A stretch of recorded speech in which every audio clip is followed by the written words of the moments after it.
Bom, então, boa noite a todos, né? Para quem não ouviu aqui, eu acabei falando antes de gravar. Na semana passada, nós fizemos um debate para falar sobre o texto do Wade Nobles, né? Fizemos uma introdução, e nessa introdução surgiu a ideia, a partir de um colega de vocês, de um colega de turma, né? Que é o Luiz Antônio, de falar um pouquinho sobre o texto do Achille Mbembe, Necropolítica, né?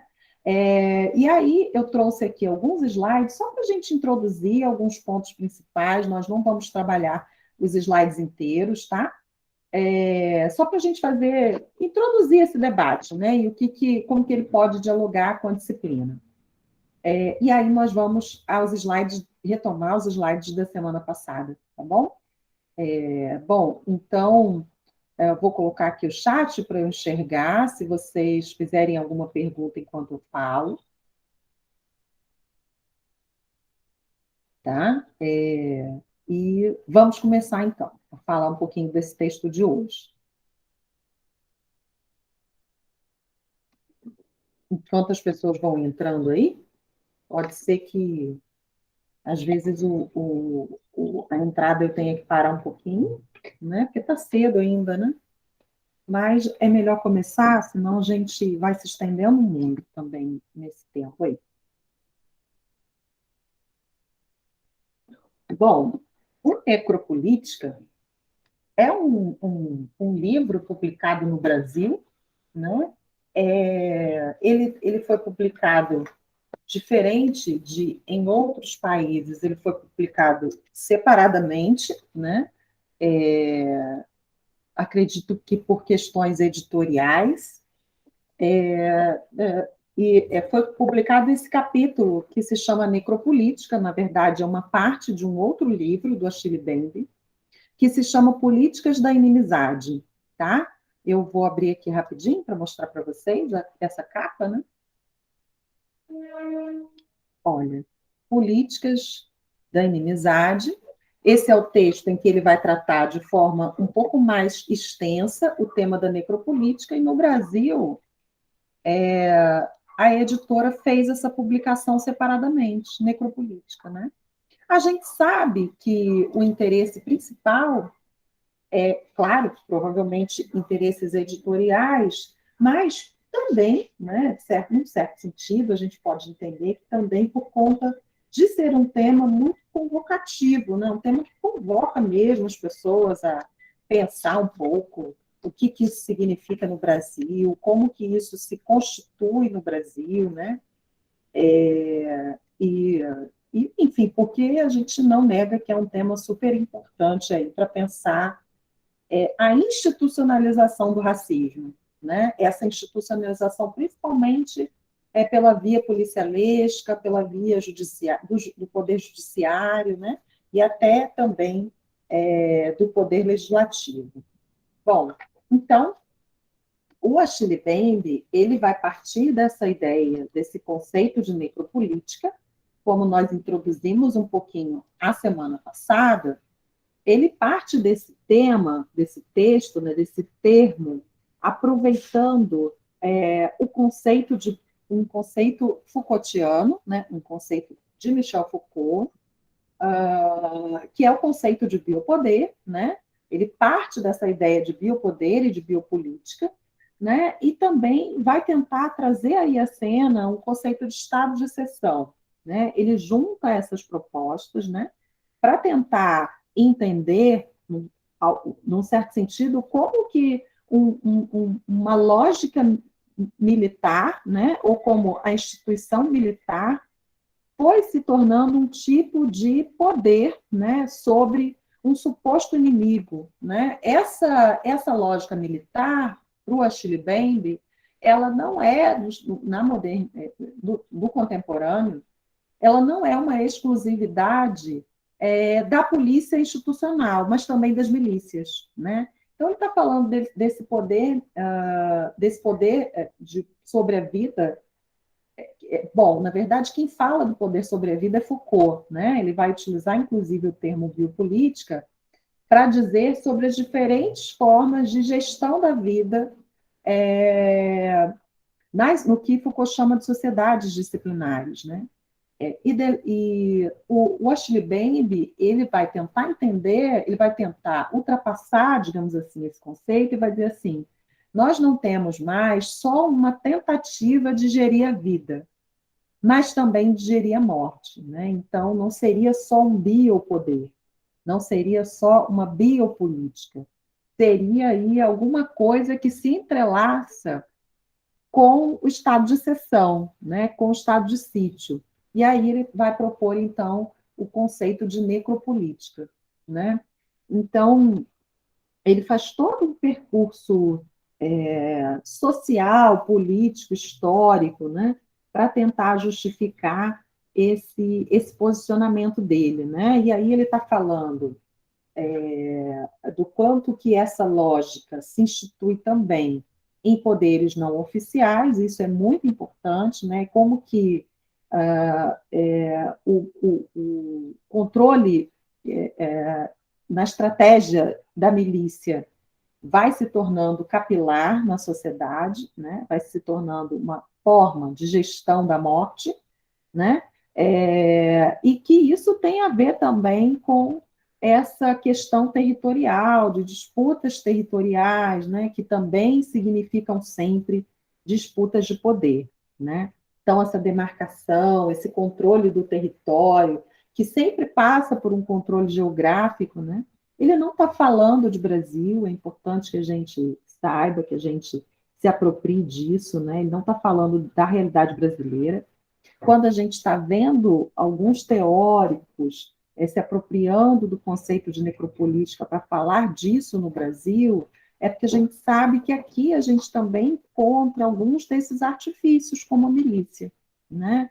E o controle desse território, né? A exploração de recursos específicos para as pessoas que vivem naquele território, né? Esses regimes, né?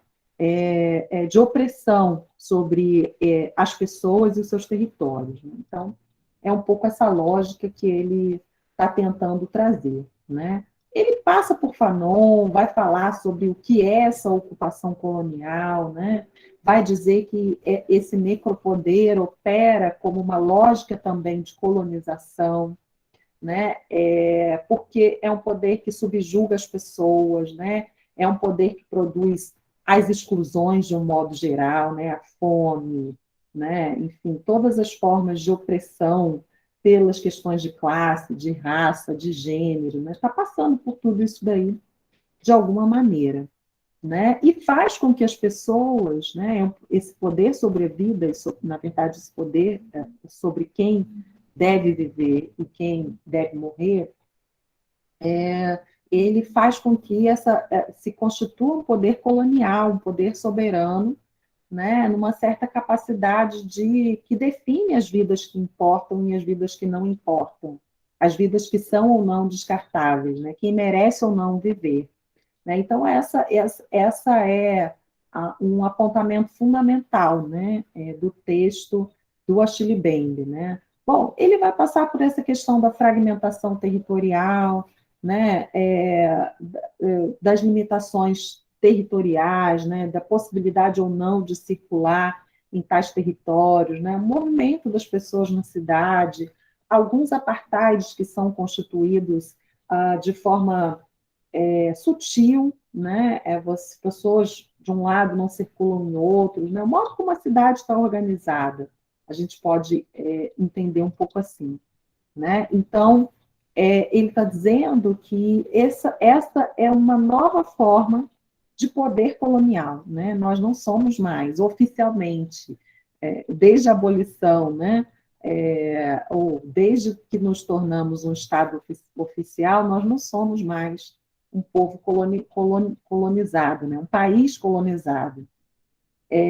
Mas a estratégia colonial ela perdura, né? Por isso que a gente fala em colonialidade, né? Porque é uma lógica de exploração de um povo, né? É uma lógica terceiro-mundista, né? Que coloca alguns países abaixo e outros acima. A gente ainda vive essa lógica, né? E que ele vai chamar isso, vai dizer que isso se coloca principalmente nesses territórios, nesses países de ocupação colonial tardo-moderna. Então, assim, essa lógica de ocupação, ela insiste em se manter, né? Ela consegue persistir, perdurar, por meio de estratégias, né? Políticas de controle, de governo, né? De apagamento do outro, enfim, todas essas lógicas aí sempre muito bem desenhadas, né? Então, bom, como eu disse, ele vai falar do quanto essas lógicas nas sociedades tardo-modernas, né, elas estão instituídas pelo poder disciplinar, que é um conceito trazido por Foucault, o biopolítico, também trazido por Foucault, mas ele fala desse desdobramento, como eu disse, né, que é o poder necropolítico, né? Então, e o quanto que tudo isso vai se constituindo nesse estado de sítio, nessa lógica militar, né, que, como eu disse, não necessariamente uma lógica do militarismo oficial, mas que pode estar presente a partir das milícias, né?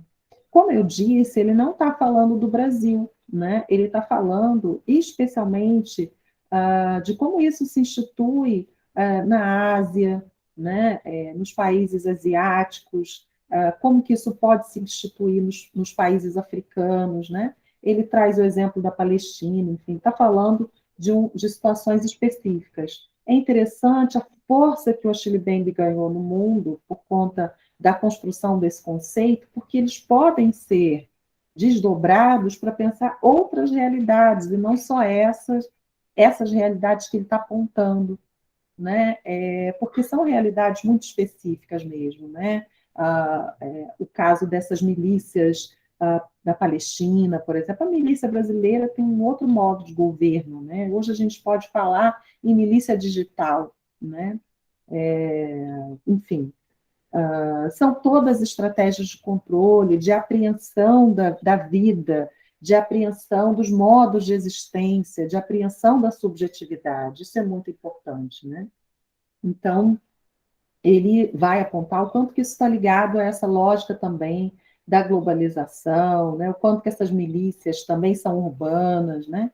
Ocupam territórios que aparentemente são abertos, né? Digamos assim, né? São territórios que institucionalmente não são controlados, né? Não tem um poder legislativo oficial, né? Então, são milícias urbanas, são exércitos privados, né? Que têm esse direito, que adquirem o direito de decidir quem vai morrer, né? Que tomam para si o direito de exercer a violência, né? Ou de matar, né? Então, essa é uma característica aí dessa necropolítica.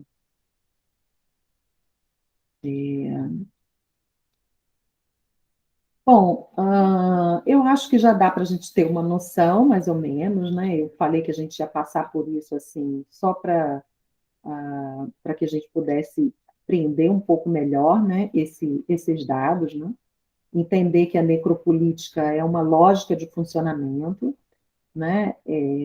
Que produz a morte, né? Ela habilita os que merecem ou não a vida. E isso vai se dar numa via também de uma via simbólica, né? As pessoas elas morrem muito antes da morte física, né? Elas são excluídas dos direitos, etc. E tudo isso contribui bastante. Bom, eu vou parar então de apresentar essa parte, vou colocar a nossa apresentação, a outra.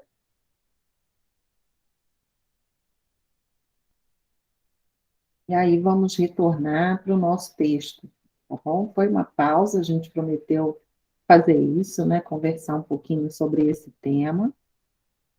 E podem perguntar, se quiserem fazer alguma pergunta. Eu vou voltar onde nós paramos a semana passada, tá bom? E nós falamos até a fragilidade branca, íamos entrar aqui, para trazer essa dimensão da cultura, né? Como pensa o Cheikh Anta Diop, né? Então, o Cheikh Anta Diop, ele vai propor, a partir dos seus estudos, né, dessa tentativa de entender a origem africana do mundo, né, a origem africana da civilização, e ele vai trazer isso para pensar o quanto que nós fomos desligados dessa história, né, ou o quanto que essa história foi inventada, a gente pode entender assim, né, foi um tanto quanto inventada uma outra história para a gente, né, assim, uma história que traz a Europa como centro do mundo. E trazer a Europa como centro do mundo significa colocar principalmente a questão da produção de conhecimento. Tá? Então, o fato é que a Europa, especialmente a partir do século XVIII, nós teremos algum trabalho de valorização do conhecimento científico, inclusive em função da queda do poder da Igreja Católica, né, com a ascensão do pensamento iluminista na França. E o iluminismo significou muito, do ponto de vista teórico e prático, a possibilidade de uma certa tentativa de apagar da vida das pessoas a digamos assim, que a força que tinha a Igreja Católica na orientação dessas vidas, né? A Igreja tinha essa função que é uma função formativa, né? De educar para a vida, de transmitir valores, né? Inclusive poderes de decisão sobre a morte também, né? Enfim, a Igreja Católica tinha um poder muito grande. E o iluminismo ele teve esse papel na época, né, na Europa, de pensar o pensamento religioso como uma espécie de sombra, como uma espécie de pensamento insuficiente para dar conta, enfim, daquilo que explicaria a humanidade, né? Então, o movimento iluminista foi também um movimento contra o poder religioso, né, sobre a sociedade, e, ao mesmo tempo, uma tentativa de fazer emergir um poder científico, né, de fazer aparecer o que a gente acaba vendo depois e posteriormente, claro, como um certo cientificismo, né? É uma luta de narrativas, né? Sem sombra de dúvida. Mas o que a gente percebe é que esse movimento, quando ele surge, quando ele se coloca no mundo, ele se coloca como uma frente de conhecimento. E essa frente de conhecimento, de produção de conhecimento, vai apagar outras frentes de conhecimento, né? Vai produzir um silenciamento sobre outras tecnologias de saber no mundo, né? Então, é um pouco disso que o Cheikh Anta Diop está falando. Ele está dizendo assim, que uma eurocentralização do pensamento e da produção de conhecimento na Europa vai apagar toda e qualquer forma de produção de conhecimento do mundo. Vai apagar no sentido de trazer a centralidade desse saber para a Europa, né, a liderança dessa produção de conhecimento, né? E, com isso, para ele, a África é apagada, o Egito é apagado, né? Então, para ele, a Europa se apropria dos conhecimentos e das tecnologias egípcias, né? Se apropria e diz que é dela, né? Tem diversos autores que vão falar disso também, né? Então, o impacto da opressão cultural europeia atinge a realidade mental, espiritual, física, material, né, dos povos africanos e da diáspora, né? Então, O que ele está trazendo um pouco aí é o quanto que esse berço da civilização, ele entende a África como um berço da civilização humana, como um berço de tecnologias, tecnologias médicas, tecnologias é, é, de cuidado, tecnologias espirituais, né? Enfim, tecnologias de comunicação, tecnologias de uso mesmo de ferramentas, né? De criação, né? Para construção, para arquitetura, para arte, né?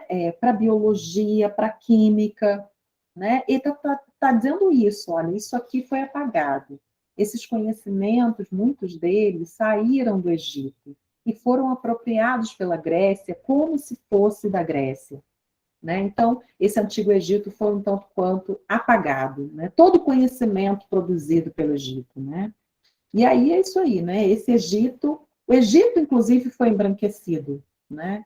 É um processo de embranquecimento. Considerar que o conhecimento produzido no Egito foi um conhecimento que, vamos colocar assim, entre aspas, se parece muito mais com o conhecimento europeu, né? É interessante de se pensar até que existe um imaginário de que o Egito fica na Europa. A gente sabe que não, né? Conhecendo geografia.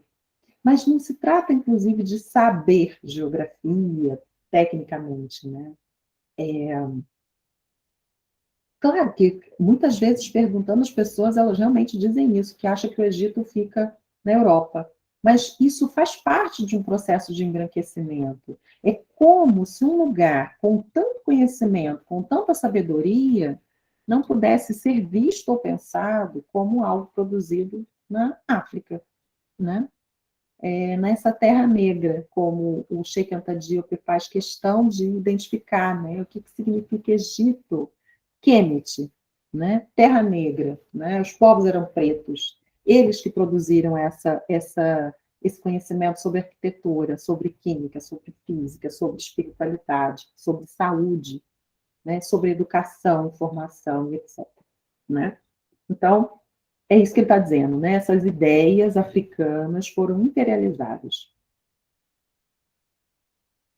Bom, e aí ele vai dizer que os povos africanos, de um modo geral, eles possuem uma unidade cultural, né? Mesmo as diferentes etnias, por exemplo, os povos Akan, os povos Banto-Congo, os povos Yorubá, né? São diferentes, têm sua própria cultura, o seu modo de pensar a terra, o território, a espiritualidade, a vida, né? Mas eles têm uma unidade cultural. E essa unidade cultural, ela está muito ligada, né, ao modo como os africanos veem e pensam a vida, né?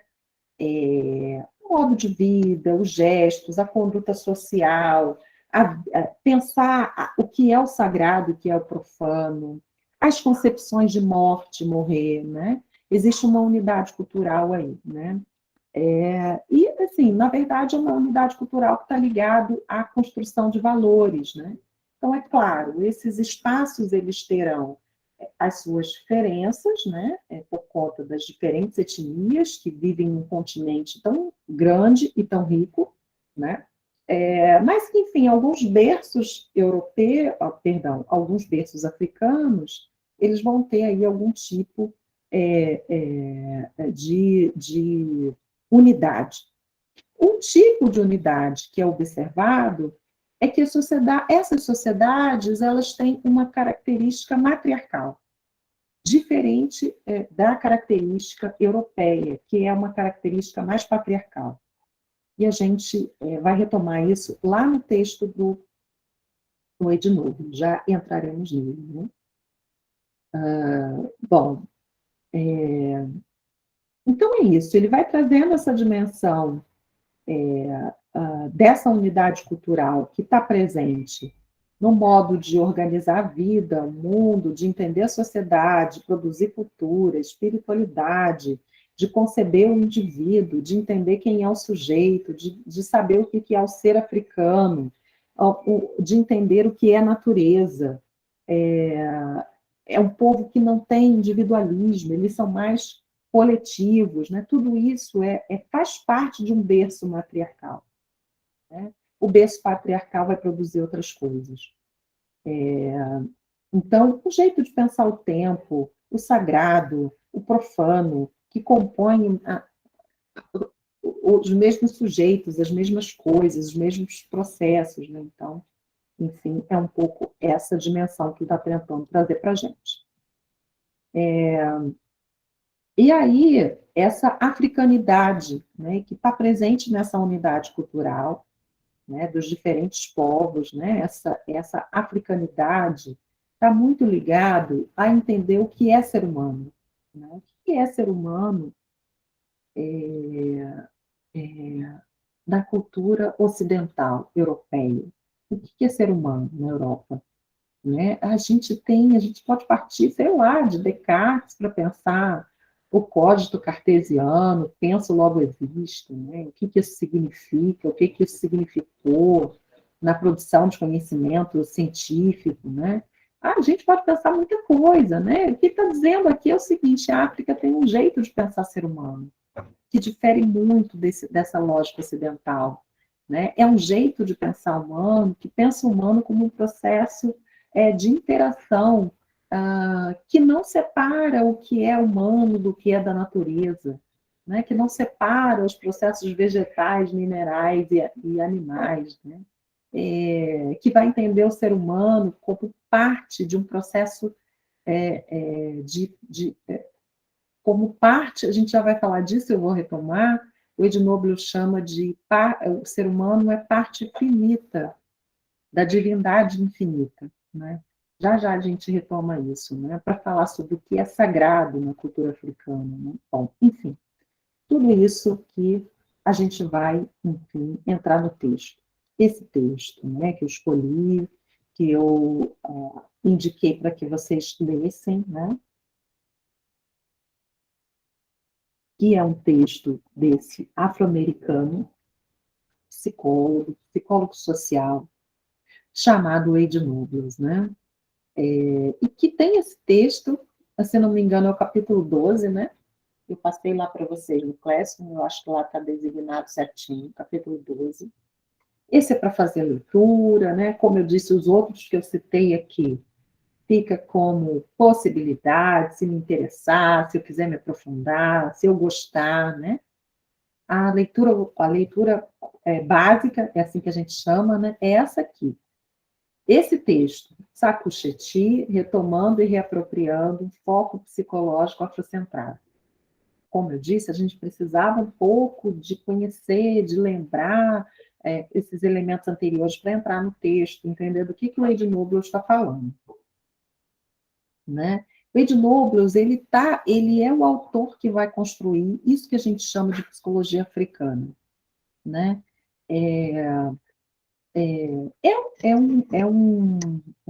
Uma área que a gente conhece muito pouco ainda no mundo, né?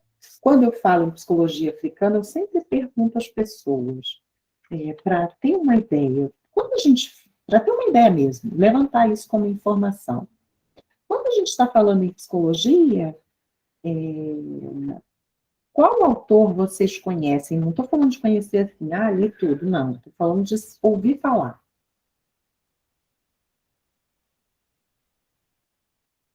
Peço que coloquem no chat aí, ou podem falar.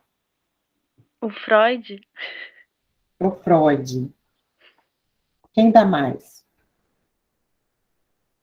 Freud é o primeiro, sempre.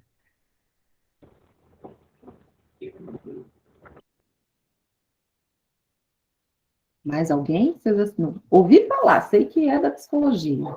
Não precisa conhecer a teoria, não.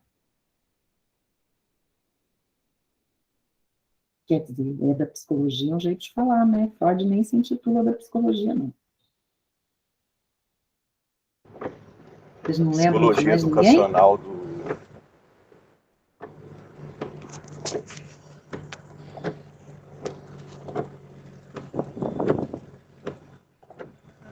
Professora. Estou te ouvindo. A psicologia educacional do Piaget, Piaget, Vygotsky. Vygotsky.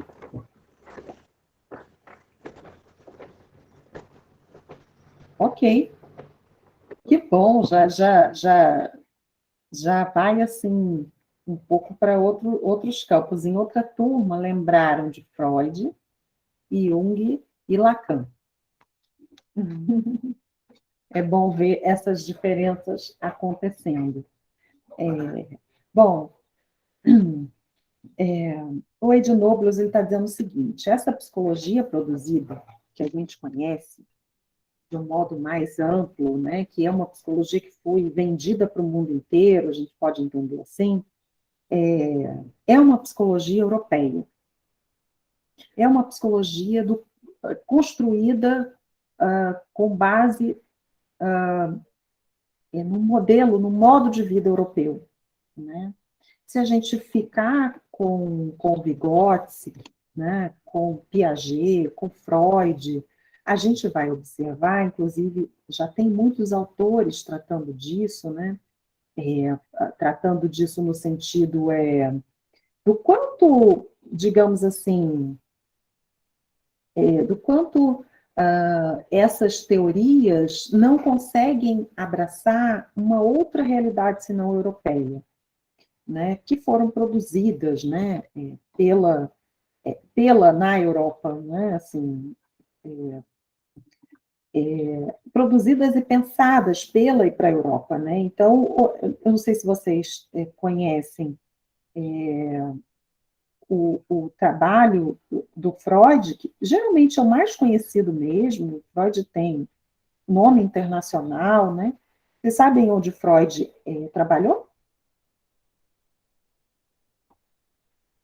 ao longo da sua vida?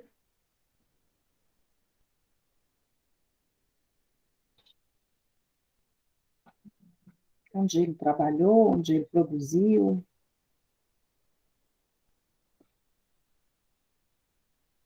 Alguém sabe? Ou Piaget, ou Vygotsky?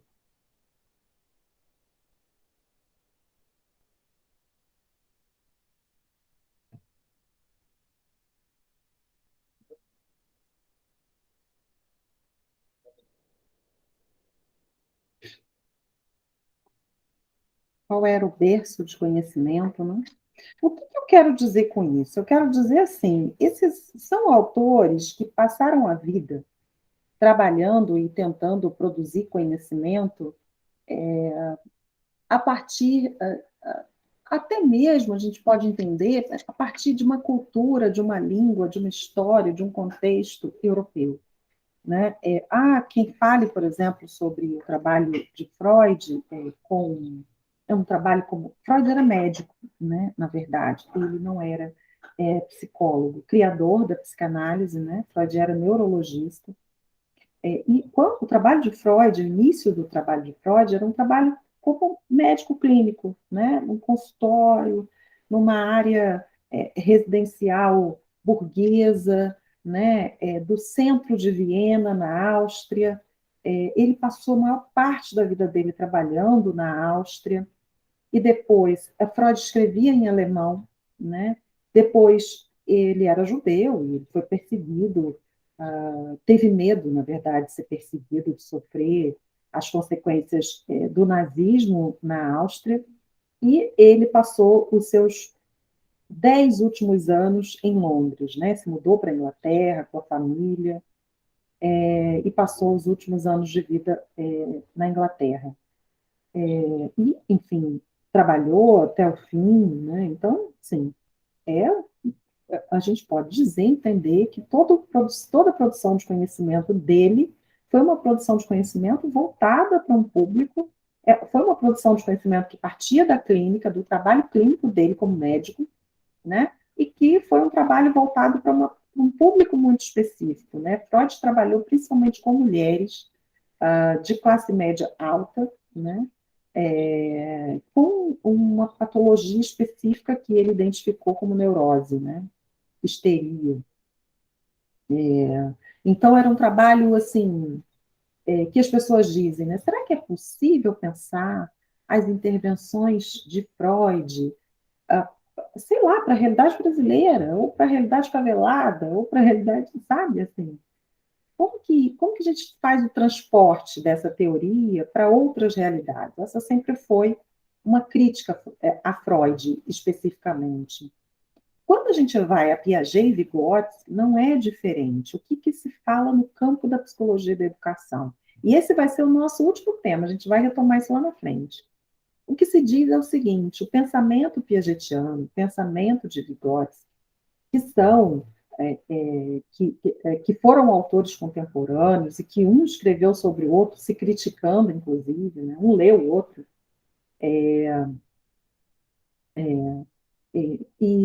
e que partiam também de uma certa ideia de educação ou de aprendizagem, perdão, uma ideia de aprendizagem muito pensada para um público específico.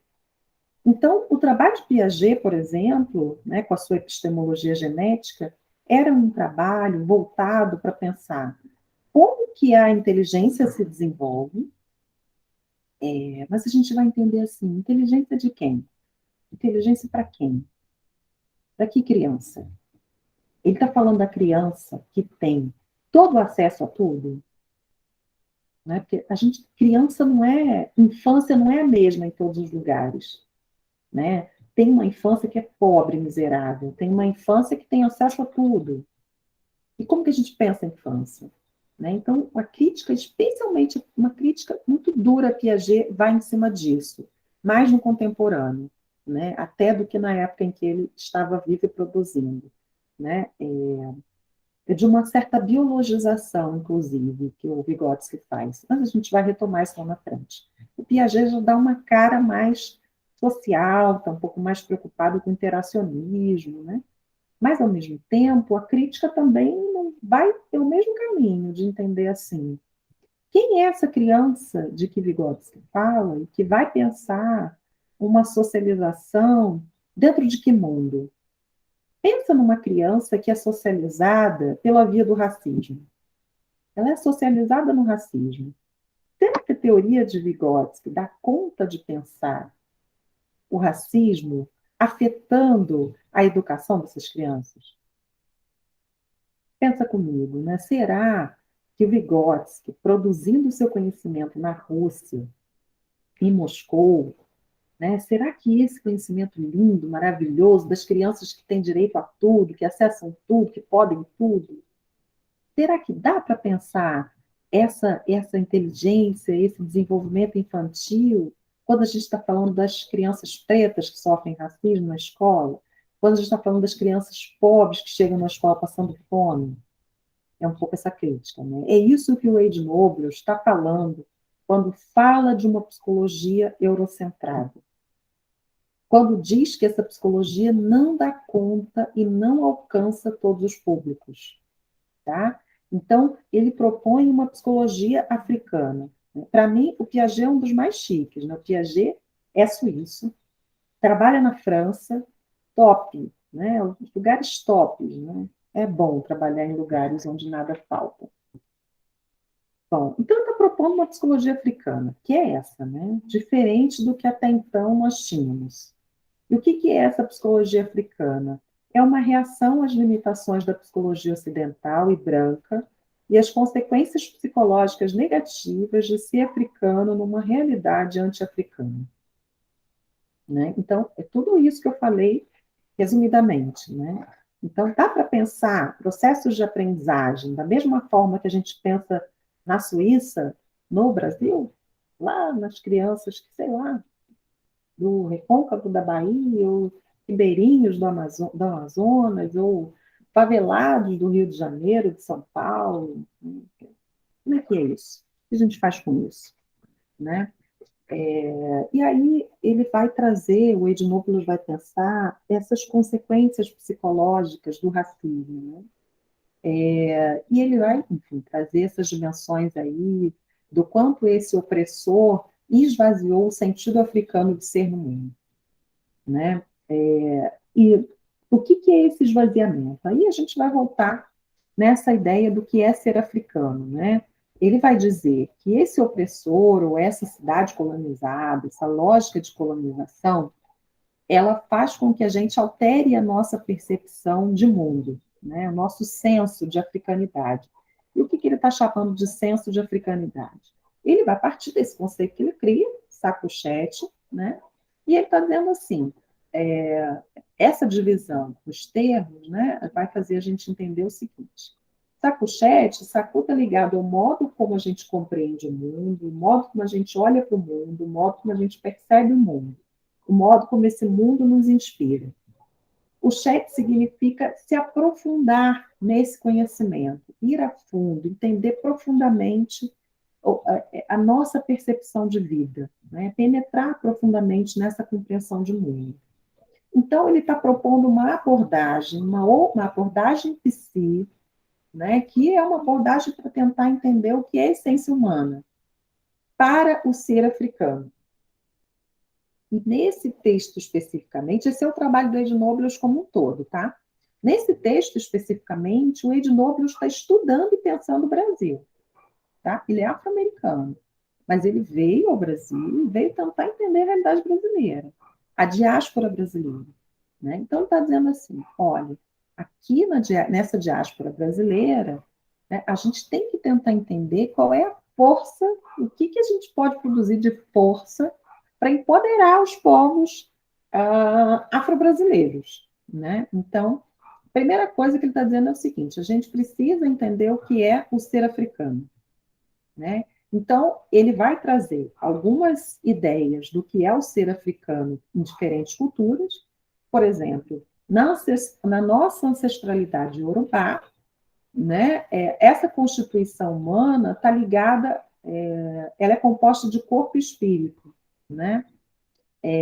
Os povos iorubá, eles vão entender que nós somos uma força vital, nós seres humanos temos uma espécie de força vital, uma força espiritual, né, que ele chama de Emi, né? A cultura iorubá vai chamar essa força espiritual de Emi, né? É uma espécie de essência divina que dá vida às pessoas, né? Um elemento divino que compõe todas as pessoas no mundo, né?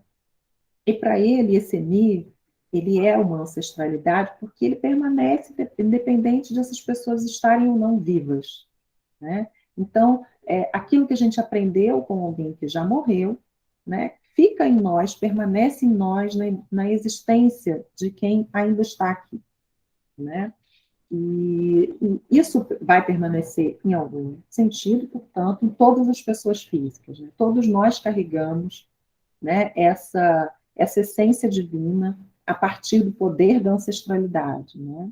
E nós, como pessoas físicas, temos também um Ori, né, que é o nosso guardião, guardião da nossa personalidade, guardião da nossa essência pessoal, guardião da nossa existência, do nosso eu, né? E aí ele propõe que esse Ori está sempre em contato com o Olodumaré, que é quem nos orienta, né, a nossa cabeça. Isso faz parte da cultura iorubá, né? Então, ele traz aí essa dimensão da cultura iorubá, né, essa essência pessoal, esse elemento que é também o nosso coração. Para eles é um coração que reside, olha como é diferente do Piaget, por exemplo, né? A inteligência reside nisso que o povo iorubá chama de Okan, né? Alma, coração, né? É daí que vem a nossa inteligência, o nosso pensamento, e para isso as ações que teremos, né? Da cultura Banto-Congo, que também vai pensar uma ideia de força vital, né? Também vai pensar uma ideia de produção de conhecimento, só que para os povos Banto-Congo, né, essa ideia de ancestralidade, ela está ligada a uma energia, né, a uma força, a um poder, né, que geralmente também conduz a nossa inteligência, o nosso modo de aprender, né, isso aqui que está sendo dito na nossa essência cognoscente, cognoscível, né, é um instrumento de energia, portanto, é a nossa inteligência, é daí que vem a nossa inteligência, né, E que a gente tem isso em nós como uma espécie de sol, né? A gente vai ouvir as pessoas que estudam a cultura Banto-Congo falando, vocês vão ouvir, né? Se caso vocês tiverem a oportunidade de ouvir alguém falando, eu vou acender o seu sol, né? O que significa isso? Significa trazer à cena essas possibilidades humanas enquanto energia humana viva, né? Energia de aprendizagem, né? O que tem em comum entre essas duas culturas, por exemplo? Né? O ser humano ele é uma espécie de espírito em contato constante com poderes espirituais, com forças imateriais, né? Com a força espiritual e com o divino. Né? Esse divino não tem nada a ver necessariamente com Deus. Inclusive, esse Deus que a gente imagina ou que a gente entende, ele é um Deus ocidental. Né? O Deus para essas culturas africanas ele está muito mais ligado à dimensão da natureza, né? Há uma dimensão de religiosidade que está ligada está sempre ligada a uma construção coletiva, a uma construção de memória coletiva, inclusive, não necessariamente uma encarnação em um ser especial, tá? Então, Deus é muito mais natureza e coletividade do que qualquer outra coisa, né? O nome Deus para a gente que foi muito, ele está muito tomado de uma ideia, né? Que a gente tem que desmontar um pouco essa ideia para entender do que eles estão falando.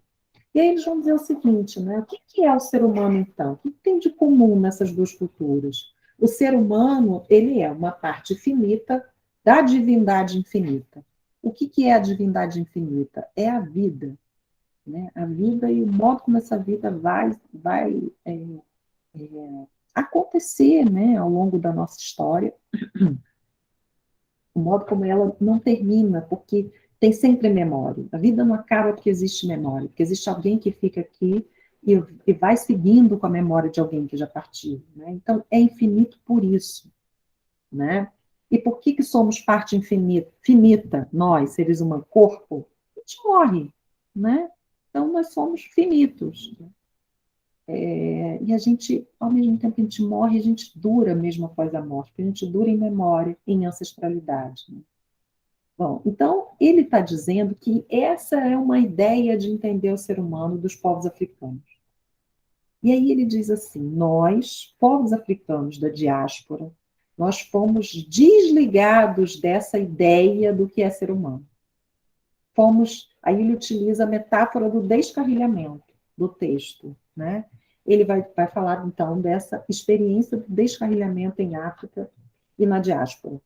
Né? Então, uma nação afrocentrada, ele vai buscar essa informação lá do Molefe Ketchassante, que é no mesmo livro, tem um texto do Molefe Ketchassante falando disso. Né? Uma nação afrocentrada é investida de um tipo de pensamento, de prática, de perspectiva, capaz de perceber os africanos como sujeitos, agentes de sua história, né, sujeitos da sua própria história, isso que significa, né, agentes de fenômenos, atuando sobre a sua própria imagem cultural e de acordo com seus próprios interesses. O que o Wade Nobles, por que ele vai ao Molefe Ketchassante para dizer isso? Ele está dizendo assim, olha, a gente foi desligado, descarrilhado, estávamos num caminho de entendimento do que é ser africano, do que é espiritualidade, do que é educação, do que é saúde, do que é coletivo. O sequestro dos povos africanos para as Américas, para outros lugares, significou um desligamento desse sentido de vida, desse sentido de mundo. Fomos desligados.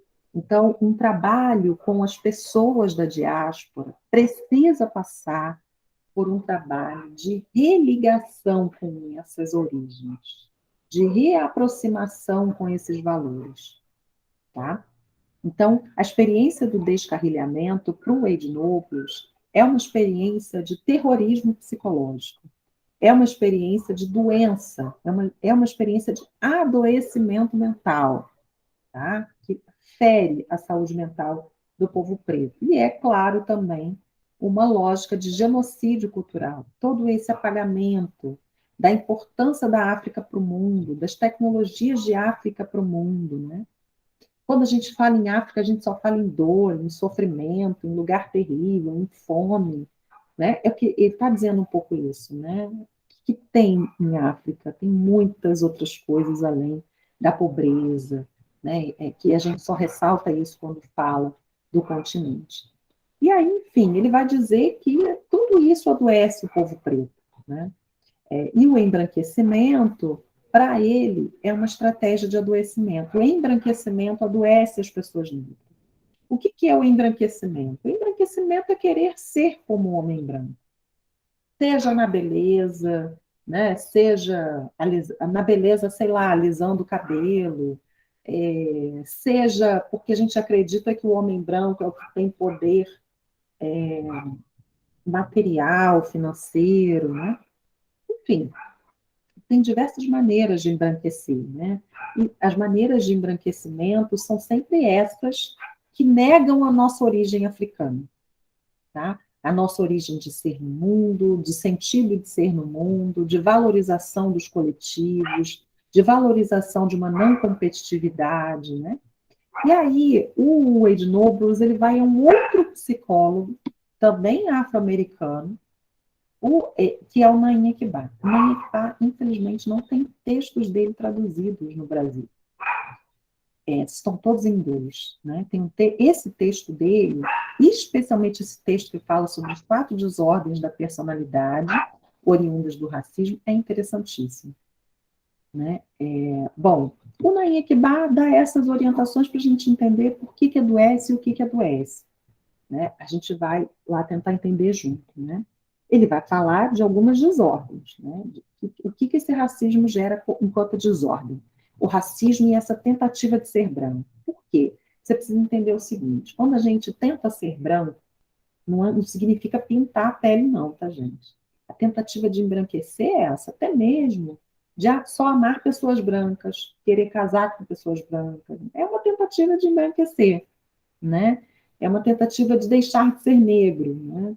Enfim, é uma tentativa que desqualifica a cor preta, né? E é uma tentativa inalcançável, isso é importante de frisar. Não tem como, nascendo negra, se tornar branca. Então, é inalcançável, é impossível. Né? Embranquecer é impossível, mas é vendido pelo mundo como uma proposta. Né?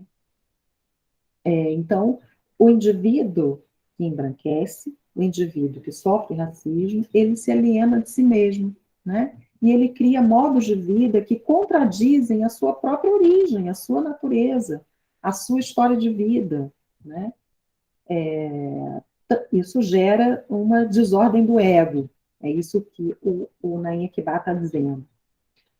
Isso também gera uma desordem do ser contra si mesmo. O que isso significa? O indivíduo ele acaba expressando uma hostilidade aberta, ou sutil, ou disfarçada, em relação ao seu próprio grupo, em relação ao povo preto. Né? É aquele negro que a gente diz assim, nossa, ele é negro, mas é racista. Né? O racismo produz essa desalienação do sujeito, né? Essa alienação do sujeito, né? Da sua própria história, do seu próprio grupo de pertença. Né? Ele também gera uma desordem autodestrutiva, que o Naim Ekba, nesse texto dele, que eu estou dizendo que é o texto que o Wade Nobles usa, acho que no texto direto do Naim Ekba, ele escreve de forma esplêndida, interessantíssima, né? O quanto que o racismo pode levar as pessoas a um processo de autodestruição, porque elas passam a se odiar o próprio corpo. Isso não é claro, isso não é evidente na fala das pessoas, né? E ele observa que muitas pessoas negras acabam se encaminhando para o abuso de substâncias. Né?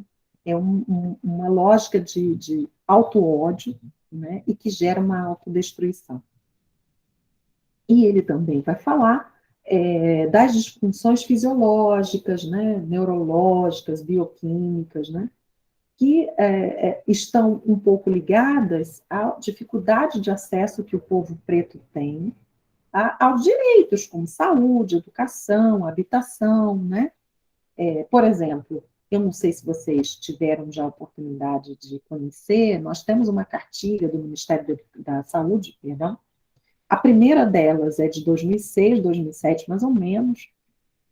Ela foi atualizada a última vez em 2018, não sei se eu já falei isso para vocês. Já te dou a fala, Letícia, só um minutinho, só vou falar da cartilha. Essa cartilha ela prevê algumas doenças mais comuns na população negra. Duas delas que eu vou citar aqui têm a ver com a dificuldade que a população negra tem de acessar direitos básicos de saúde, educação, alimentação, segurança alimentar, para ser mais específica, né? Então, duas dessas doenças comuns, que já foi observada no povo preto, é o diabetes tipo 2 e a pressão arterial alta, né? É a alteração da pressão arterial. São duas doenças muito comuns na raça negra no Brasil, que aparecem ao longo da vida, né? Especialmente a partir dos 50, 60 anos, né? E que estão ligadas à dificuldade que esse povo teve de acessar alimentação de qualidade, segurança alimentar, né? Então, como são pessoas, além de negras, pobres, geralmente não conseguem se alimentar bem ao longo da vida inteira, chegam ao final da vida adquirindo esse tipo de doença, porque elas não tiveram oportunidade ao longo da vida mesmo de se cuidarem, né? Enfim, são pessoas que vão comer a farinha branca porque é mais barata, que vão comer a coxinha, enfim, que vão comer o alimento mais barato mesmo, porque elas não conseguem acessar as coisas mais caras e mais saudáveis, né? Também porque estão sendo muito exploradas no mundo do trabalho, saem para trabalhar às 4 da manhã, voltam às 9 da noite, assim, o que vai comer na rua? Vai comer um pão que é mais barato, né? Enfim, tudo isso está ligado a essas desordens que vão afetando a dimensão física mesmo do corpo. Pode falar. Ih, sumiu para mim, quem levantou a mão. Não, é porque uma colega estava querendo fazer uma pergunta, só que o chat não tá funcionando. Oh, meu Aí Deus, eu eu não estou sei se vendo a que não senhora tem sabe. nada. Não sei, eu não sei o que aconteceu, não. Não faço ideia. Joguei um monte de letra aqui. Será que eu fiz alguma coisa? Peraí. A gente não consegue usar. Gente, nunca vi isso aqui marcado. Agora vocês vão conseguir. Está escrito aqui, permitir que todos os participantes enviem mensagem. Estava fechado isso, eu nunca vi isso fechado na minha vida. Perdão, viu? Foi. Eu não tinha nem percebido. Estou vendo que ninguém colocou nem boa noite. Professora, toda a aula fica fechada. Gente do céu, não é possível. O que está acontecendo? Será que é só nessa turma, então? E eu não percebi. Me ajudem a lembrar, então, no começo, tá? Eu não tinha nem visto, porque eu não lembro de configurar isso. Por algum motivo estava configurado, né? Obrigada, viu? Desculpa aí, eu e tecnologia somos uma tragédia mesmo. Costuma ser pior. Bom, a gente está encaminhando para o encerramento, eu só tenho umas 3 slides. 2, na verdade. O último é referência bibliográfica.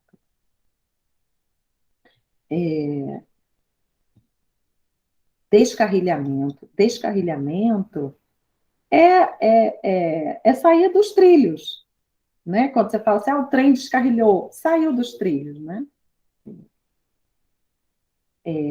O descarrilhamento que o Wade Noble está utilizando é esse sentido, né? É como se ele estivesse dizendo assim, olha, a gente estava seguindo numa linha, né? E aí, sermos tirados da África fez com que a gente saísse da linha, né? Perdêssemos o sentido do horizonte, né? A gente está indo para um lugar e fomos tirados desse caminho. É esse o sentido, né? Essa metáfora.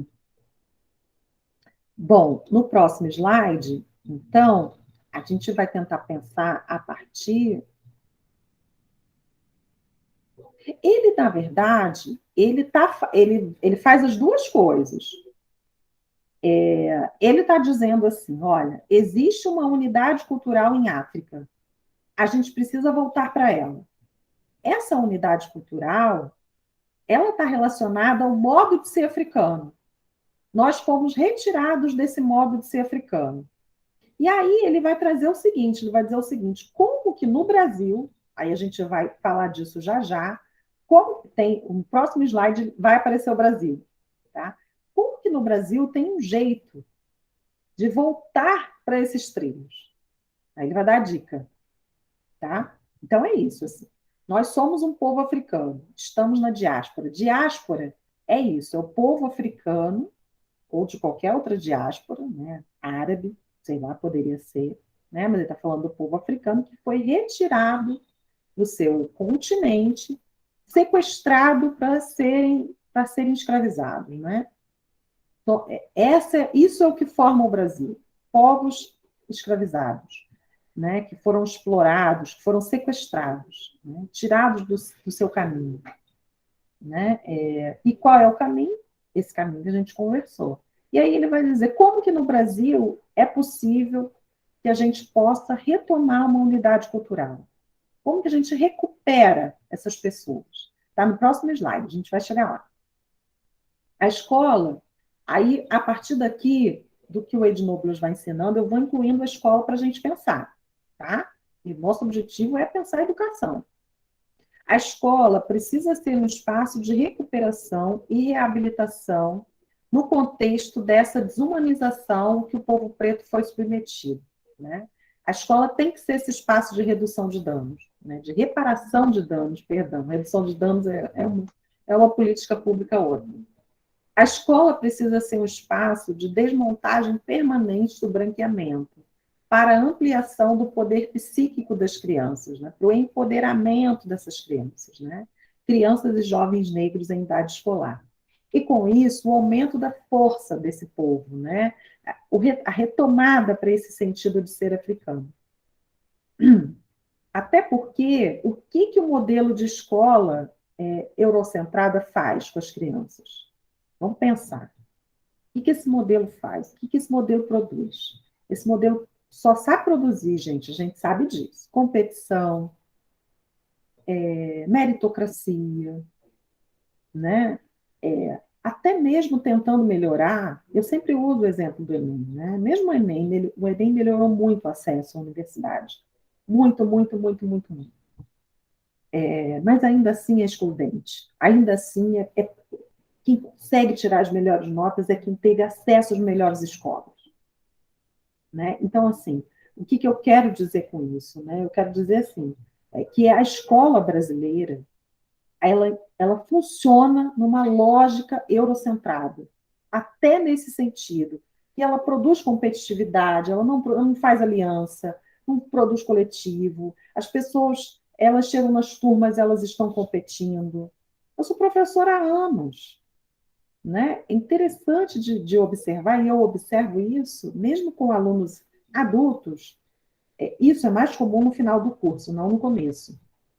Vocês estão no começo. No final do curso, começa uma competição de um querer ir a congresso mais do que o outro, de querer saber mais do que... Gente, é uma coisa horrorosa. Né? E isso faz parte de uma cultura eurocêntrica, que é a cultura do melhor, né? É uma cultura violenta, né?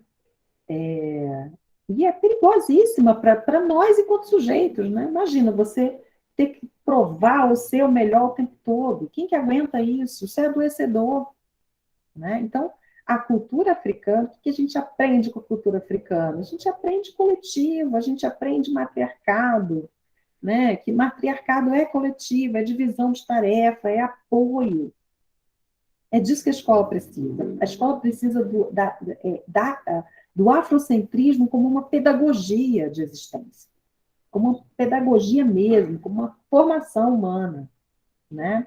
Então, a escola precisa ser um espaço de acolhimento, de um eu ampliado, que seja capaz, né, de produzir uma comunidade escolar, né, de unir esse todo, de ser um espaço de cura. O Ednoblos está dizendo isso, né? O afrocentrismo é um lugar de cura, de libertação dessas lógicas eurocentradas, né? Alguém abriu o microfone aí? Pode falar. professora, Ubuntu. Sumiu um pouquinho a voz. A cultura Ubuntu. Aham, sim, exatamente, exatamente. É a cultura Ubuntu que a gente precisa ter nas escolas e não a da competição, né? É do eu sou porque nós somos. Essa é a cultura do quilombo, né? E no próximo slide a gente vai falar um pouco disso, né? Então a escola precisa ser esse espaço afrocentrado, que reproduz um refinamento do que há de melhor na africanidade. A gente tem que aprender com a África. A escola africana é melhor, né? Então a escola precisa ser esse espaço de retomada dessa orientação, desse modo de ser, desse sacocheti, né? Ou seja, um lugar de compreensão do significado, da natureza e do funcionamento do ser humano para o povo africano, né? E como que isso pode nos servir para acender o nosso sol, como diz o povo da cultura Banto-Congo, né? Como que a gente faz disso uma realidade aqui na nossa vida? E é aí que o Wade Nobles vai trazer isso para o Brasil. Ele vai trazer com o conceito que está lá no texto, que ele chama de pulsão palmarina. O que é o conceito de pulsão palmarina? Né? Ele estudou, com certeza, a vida de Palmares e Dandara, o que foi o quilombo de Palmares, o que esse quilombo significou. Né? O quilombo de Palmares foi um lugar de luta pela liberdade, em um momento em que as pessoas escravizadas estavam sendo submetidas a toda forma de opressão e de morte. Então, o quilombo existia paralelamente à exploração do povo pela escravidão. Né? Então, ele está entendendo assim, a gente precisa criar um lugar, a gente precisa aquilombar as nossas vidas e aprender com o modelo de Palmares. Né? Então, Palmares é um exemplo de uma estratégia brasileira, vamos entender assim, que é uma estratégia de cuidado com a nossa saúde mental. O quilombo é uma forma de cuidado. Eu não sei se vocês conhecem esse povo brasileiro do quilombo, que tem escrito muito sobre isso. Me vem à cabeça agora, por exemplo, uma mulher que é filósofa, que é Catiúcia Ribeiro, que é uma mulher do quilombo. Nego Bispo, que também é do quilombo, e tem alguma produção teórica. O Nego Bispo é um cara que ele fala muito disso. Ele diz o seguinte: no quilombo de onde eu venho, não é todo mundo que sai para estudar, né, para fazer um curso, uma graduação. O Ailton Krenak também, que é dos povos originários, né, dos povos indígenas, é formado em jornalismo. E vocês devem estar vendo, nos últimos tempos, a própria Globo vem mostrando um pouco desse povo estudando, fazendo medicina, fazendo jornalismo, como o Krenak, fazendo de tudo, né? Filosofia, como a Catiúcia Ribeiro. O que esse povo faz? Esse povo vai lá estudar e ele volta para o seu povo para devolver aquilo que aprendeu. O compromisso deles com fazer uma graduação não é para a vida deles pessoal, particular. Não é para ser alguém. Essa pergunta que eu sempre digo, isso me dói profundamente, gente. Se vocês têm filhos, se vocês têm irmãos, primos, crianças pequenas, não digam isso para elas. A gente tem a mania de perguntar para a criança com 3 anos de idade, o que você vai ser quando crescer? O que você está dizendo embutido numa frase como essa? Primeiro, você está dizendo, você não é ninguém enquanto criança, não é um sujeito. Você vai ser quando crescer. Segundo, você está dizendo assim, só se é alguém se tem uma profissão. Então, isso faz muito parte da nossa lógica ocidental, né, que valoriza o individualismo, que valoriza a carreira como uma coisa, assim, um tipo de valorização de carreira, como se fosse algo só para a vida dela, sabe? É a minha carreira, sou eu. Né? E isso não é uma característica dos quilombos, nem dos povos originários. Né? Eles vão se formar pela comunidade, para a comunidade. Esse é o objetivo de se formar, é de devolver isso para a comunidade deles. Eles não estão se formando por eles estão se formando por todos. É Ubuntu. Quilombo é Ubuntu. Né? Então, não tem inclusive, até tem um academicismo muito grande, né? Nas universidades federais, né? De um modo geral, a gente observa que tem uma vaidade muito grande, inclusive, na academia, né? E essa vaidade, a gente sabe, a gente não precisa se enganar com isso, ela vem dessa lógica de competição, dessa lógica de quem é o melhor, né? Quem produz mais textos. Vocês estão chegando agora, de repente, quem já fez outra faculdade em Universidade Federal sabe disso. Tem uma competição interna entre professores, é uma coisa horrorosa, gente, horrorosa. Né? Não tem Ubuntu, só tem competitividade, só tem tentar provar quem sabe mais, quem tem mais artigo, quem publica mais livro, Ai, que cansaço, né? E o que o Wade Noble está propondo, como mais uma metáfora, é isso que ele está chamando de pulsão palmarina. Essa pulsão palmarina é o desejo de ser africano e livre.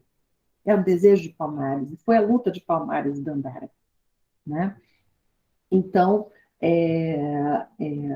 em nossa dedicação à saúde mental do povo africano, não devemos enxergar como mentalmente saudável o desejo de zumbi, de ser africano livre, né?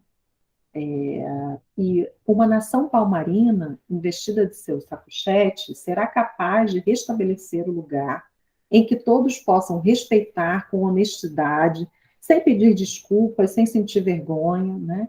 A utilidade, as realizações, a alegria, a beleza de ser, de pertencer, de tornar-se africano. É uma espécie de orgulho.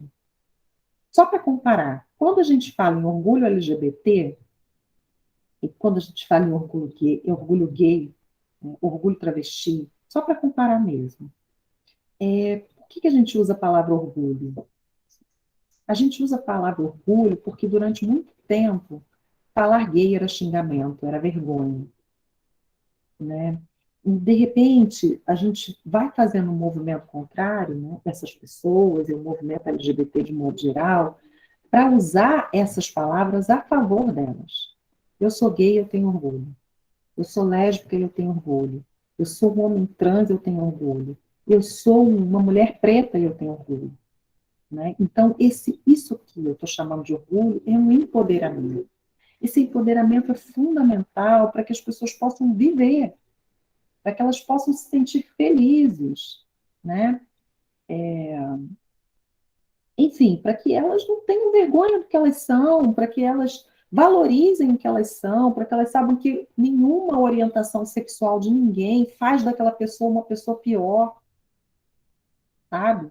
Então, isso que o Ed Noble está chamando de pulsão palmarina, especialmente para mim, me faz pensar no orgulho, né? Trabalhar o ser africano é trabalhar a origem africana. Não trabalhar no sentido somente, como muitas disciplinas fazem, de história, por exemplo, de contar que o povo africano foi escravizado. Não! Nós fomos explorados? Fomos sequestrados? Fomos, mas olha, a gente tem arquitetura, a gente tem poesia, a gente tem transmissão cultural, a gente tem beleza, sabe? É isso, é orgulho, né? Se a gente puder resumir um pouco, tá? Então, termino aqui o texto, esse encontro para explicar, enfim, para trabalhar esse texto. Estou aberta para o debate, o que vocês quiserem falar, e já informo que deixo para vocês um outro texto para a gente começar a próxima aula com o tema gênero, tá bom? Eu deixo hoje mesmo, assim que a gente encerrar, tá bom? Deixo no Classroom. E é isso o recado desse texto do Ed Nobles, né? Se vocês quiserem falar alguma coisa, perguntar.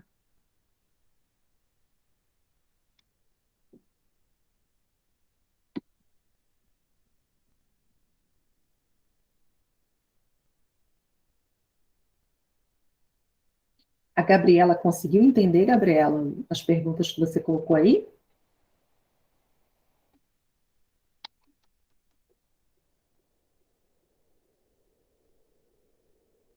Uhum. O Luiz não está conseguindo. Deixa seu e-mail aí, Luiz, para mim. Eu te mando o convite de novo.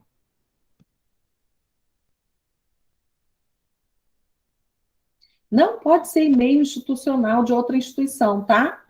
UF, UFRJ, a Classroom não aceita. Tem que ser Gmail normal.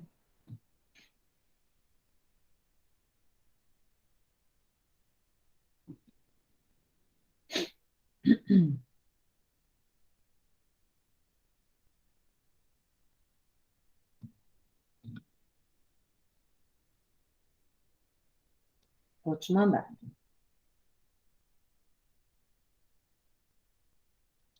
Pode falar, Letícia. Vou escrever aí.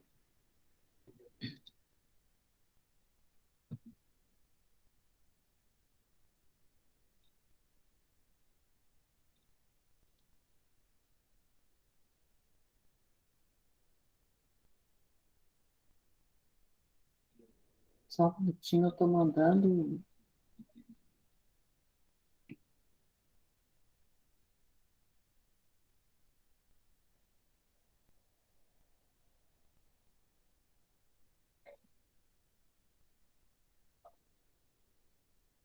Já mandei, tá? O Luiz Antônio. De qualquer maneira, o link está aqui, da sala de aula.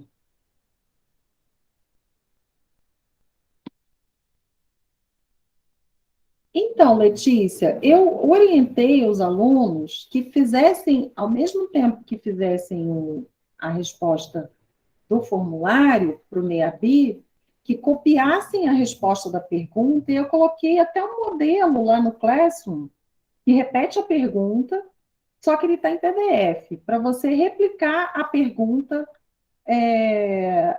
no PDF, tá? Porque eu não consigo corrigir pelo formulário. Eu não tenho como dar uma resposta para vocês pelo formulário, só pelo PDF mesmo, Word, alguma coisa que é o modelo que o Classroom aceita, tá? O Classroom não... O modelo de resposta do Google Forms não aceita resposta de quem recebeu, né? Eu não tenho como devolver, é isso. Então, por isso que eu pedi e coloquei lá no Classroom para vocês copiarem mesmo a resposta que vocês colocaram no formulário para aquele modelo de avaliação que eu coloquei lá. Agora, eu não entendi o que eu não recebi.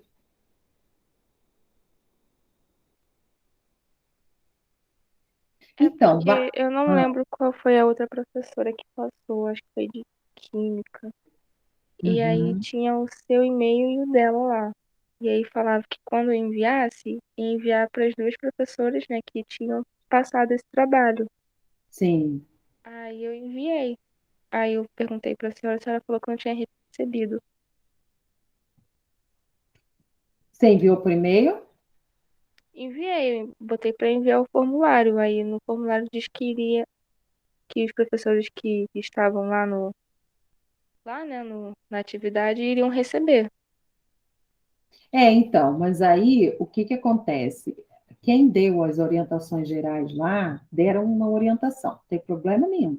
O formulário é para responder, e como eu disse, o formulário ele é principalmente para o NEABI ter essas informações, etc. O que eu dei como orientação na minha disciplina, você pode usar a resposta que você usou para a química, não tem problema nenhum. Mas eu pedi para separar a resposta do formulário, copiar e colocar a mesma resposta, não tem problema nenhum, no Classroom, a partir da avaliação que eu coloquei lá no Classroom. Deixa eu ver como que está lá no Classroom, não sei se eu consigo projetar. Mas lá no Classroom, por exemplo, eu tenho aqui encontros síncronos, que é a gravação das aulas, e tenho avaliações. Aí eu tenho raça e racismo, que é o tema que a gente está trabalhando. Eu tenho outros tópicos aqui, mas vocês não veem ainda, porque eu ainda não postei nada nesses tópicos. Por exemplo, tópico gênero, tópico deficiência e tópico aprendizagem. Esse vocês não veem, só quem vê sou eu. O que vocês veem quando vocês chegam em atividades lá na plataforma do Classroom? Vocês vão ver encontros síncronos, avaliações e raça e racismo. Tá?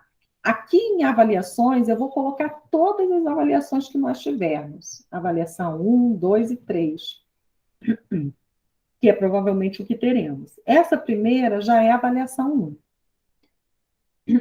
Quando você abre a avaliação, você vai ver que é a mesma pergunta que está no formulário do NEABI. Tá? É a mesma, mesmíssima. O que eu quero que você faça? Que você baixe a avaliação aí no seu computador, pegue a resposta, passe a resposta para cá e me devolva na plataforma do Classroom. Tá? Sim, acho que achei um que foi postado no dia 24 de novembro. Isso, exatamente. Sim. Tá? Por que eu peço para colocar na plataforma do Classroom? Porque por e-mail eu também não consigo responder vocês com nota. O Classroom, vocês vão aprender isso já já. Quando a gente termina, primeiro, se eu estiver corrigindo, vocês veem em tempo real que eu estou corrigindo. Tá? Dá para ver. E quando eu termino de corrigir, automaticamente eu coloco a nota lá. E aí a nota, se você tiver o aplicativo no celular, por exemplo, já aparece para você imediato que a nota chegou. Eu não consigo fazer isso por e-mail.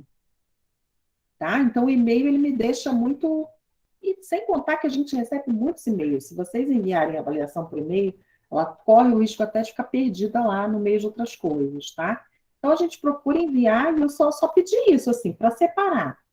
Hoje, nós temos quase 300 respostas no link do NEABI. Eu já tinha previsto isso, por isso que eu pedi para vocês fazerem também por isso, né? Para vocês passarem para um outro documento, senão, gente, eu vou procurar a resposta em 300. É difícil, é duro. Tá? Então, assim, deixa a resposta para o NEABI, que o NEABI precisa dessa não é muito trabalho, né? É para responder no formulário, copia a resposta e passa para o documento que eu pedi. Acho que é mais tranquilo para todo mundo. Eu só guardei os parágrafos. Posso enviar só isso, então? Porque tinha umas outras coisas lá no do NEABI. Não, aqui, eu coloquei na prova. É só uma questão. É só essa questão, porque o formulário ele tem umas 8, sei lá, 9, 10 questões. Mas então, assim, de qual curso você é, né? O que importa é aquela questão, assim, vou até repetir que ela está aqui na minha frente, eu abri. Escreva um texto sobre as atividades que você assistiu na semana. É um texto de... Eu estou pulando. É um texto de 2 ou 3 parágrafos, tá?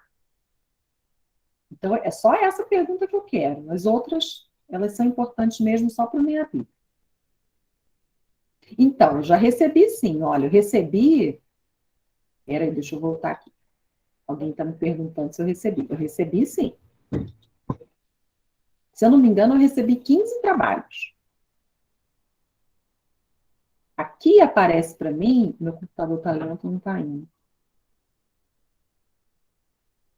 Atividade, deixa eu ir de novo. Recebi 15 trabalhos. Tá? Tem mais do que 15 pessoas na turma, mas, gente, acontece muito de gente que a essa altura já desistiu. É possível.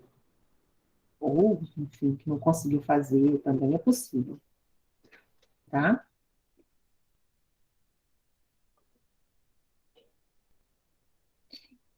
Luiz, eu vou te pedir para clicar nesse link aqui, porque eu já te enviei. Pelo visto não foi, né?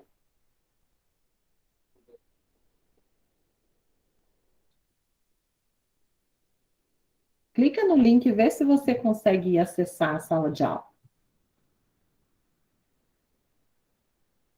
Então, Gabriela, eu tenho a impressão que é a professora de química que pediu também, não tenho certeza, mas eu acho que é assim.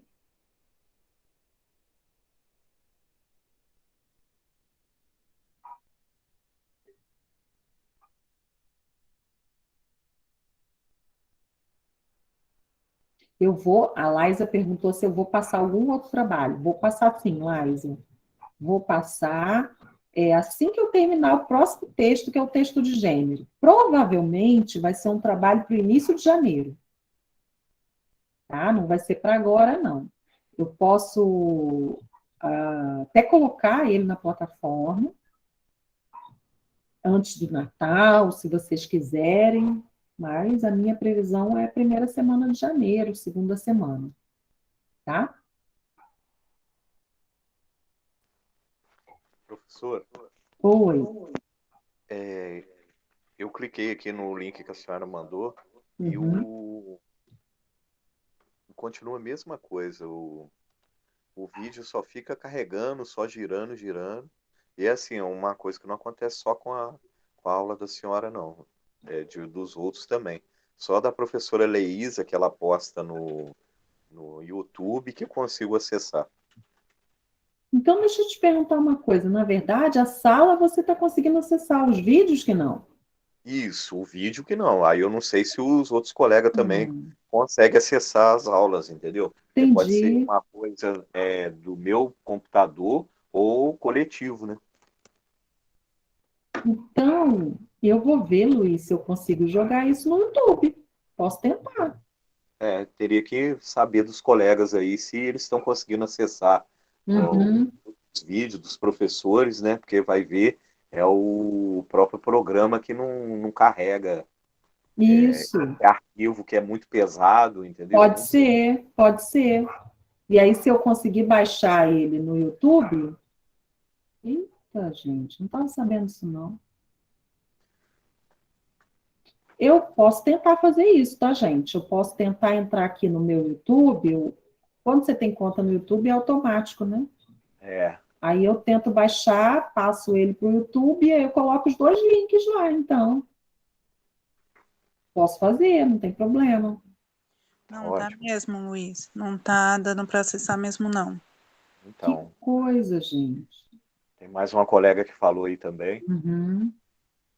Então, eu vou fazer isso, tá? Vou tentar, já que a professora Leisa já conseguiu desse jeito, a gente faz desse jeito, então, tá?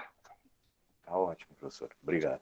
Então, nos vemos na quarta que vem com outro texto, tá? Que eu vou disponibilizar já já para vocês na plataforma, é um texto sobre gênero. E aí, a semana que vem, a gente conversa mais com um pouco mais de calma sobre ele, tá bom?